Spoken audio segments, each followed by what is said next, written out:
Well, howdy folks, welcome back to the farm. We're doing something kind of special today. Stick around, we're going to get that canner out. We'll show you what we're doing.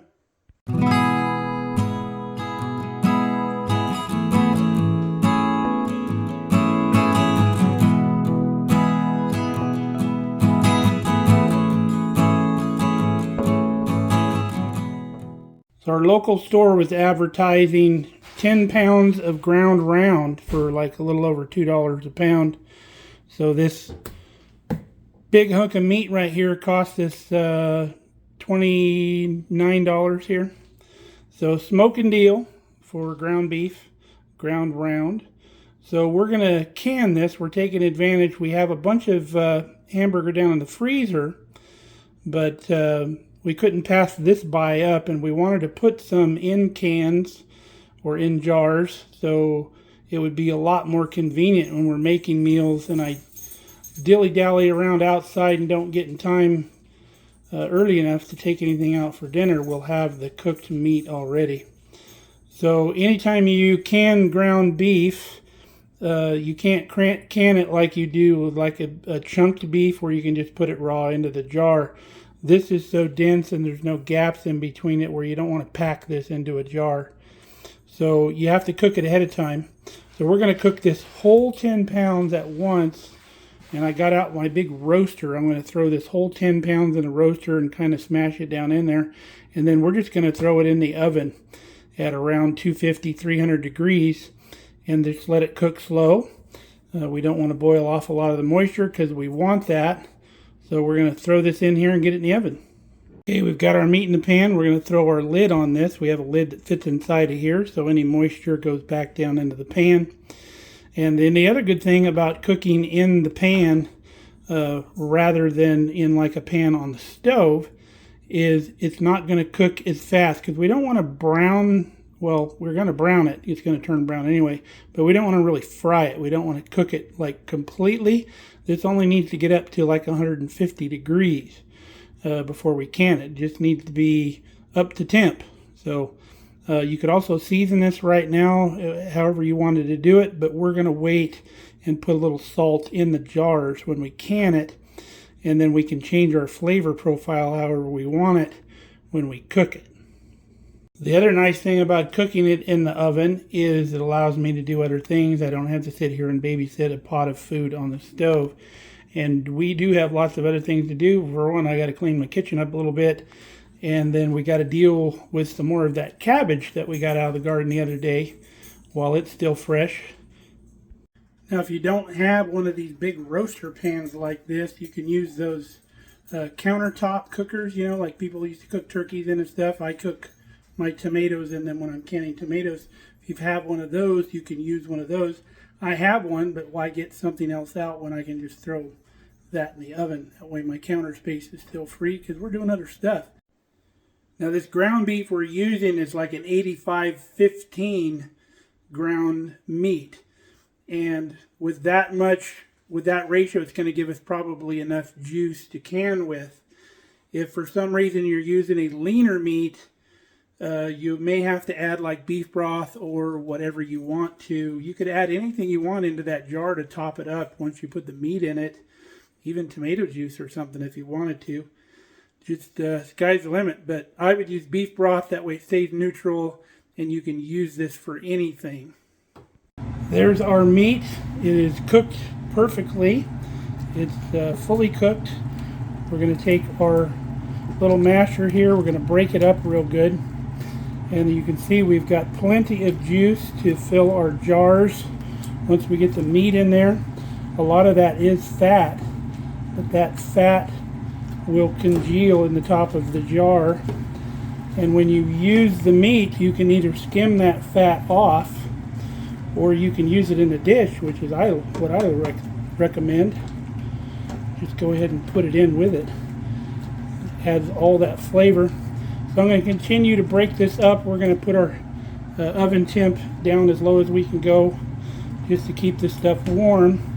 And we're going to get our canners out and our jars out, and we're going to start canning this meat. Now because we're hot packing our meat into these jars, we're going to be following the exact procedures of the canner, unlike you've seen me do when we're canning dry beans, when we're cold packing. So we're going to go through every step. One mistake I made last time, if you remember, I filled the water up to the line with the jars in here. You need to fill the water up to the line without the jars in here. So one of my canners went into an error code saying it was out of water. Luckily, it had finished the process at the time, so we didn't have to redo anything. So water up to the line in the canner. It automatically defaults to pressure can when you plug it in. So we press that, and then it's going to go into the deal where you set the time. These are going to pressure can for 75 minutes for pints. Unlike cold beef where you'd have to do like 90 minutes.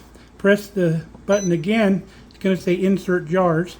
So we're going to fill these jars half full of water and set them in the canner. Got our jars in, so now we're going to put our lid on our canner so we can go into the preheat mode. We leave everything open and we press the button again. Now it's in the warming mode. Basically what it's doing is it's warming up your jars for you. Normally you'd warm them up in like the dishwasher or whatever. Also want to make sure this is on vent when we get started. It's got an open hole here, but I don't want to forget to do that. The instructions tell you to remove that thing completely, but I don't do that. So just got to wait for these jars to warm up. And if you're wondering why we put water in the jars, it's mainly because if you don't, the jars will float in there. Alright, it says we are now ready to fill jars. It beeped.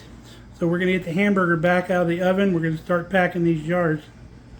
So we grab our jars one at a time. Lift it out of the canner. Bring it over here to the sink.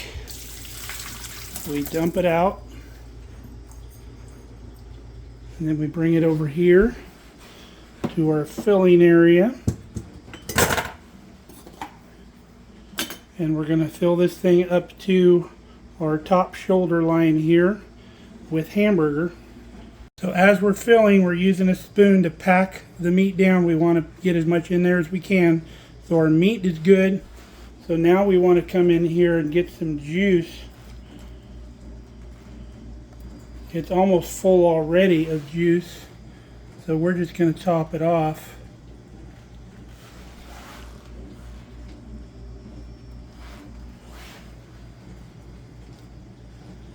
And right there we're topped off with juice. So we're going to wipe the top of our jar with vinegar. First thing though, we're going to put a teaspoon of salt into our jar. And then we wipe the top of our jar with vinegar because we don't want any fat on the top of this jar. Anytime you're cooking with anything that's got any grease or oil in it, you want to use vinegar. And then we don't have to sterilize our lids because they're going to be in the pressure canner for a long time. So we can put our lid right on and we'll snug it down, just kind of hand tight, not crazy tight, and we'll put it back in the canner. Got our 8 pints in our pressure canner. The other nice thing about this canner is it keeps everything warm while you're filling jars because it maintains that temperature. We've got about 1.5 pounds, looks like, of hamburger left in here that we'll probably use for dinner. Make some spaghetti or something. So we got about 8 pounds in here. Remember, a pint is a pound, a world around. So let's check our steel. Everything's looking good on here. So we'll put our lid in. We will rotate it in that position, lock it in there, make sure this is on vent. And then we filled our jars, so we press our button and it goes into heat mode. Right after the heat mode, it'll automatically transfer into a vent mode, which goes for 10 minutes. And then once that vent mode is done, we close this and walk away. Alright, it's beeping and it says can. So we close our vent, put it on can, press our button, and then we walk away. Meanwhile, we got our spaghetti going with the rest of that hamburger. It's going to be yummy. Now, like we said before, and it bears repeating, having this meat already cooked in the can, in the pantry, makes a quick pantry meal even quicker. And it's much, much better than dealing with one of these frozen chubs when you procrastinated and didn't take anything out for dinner.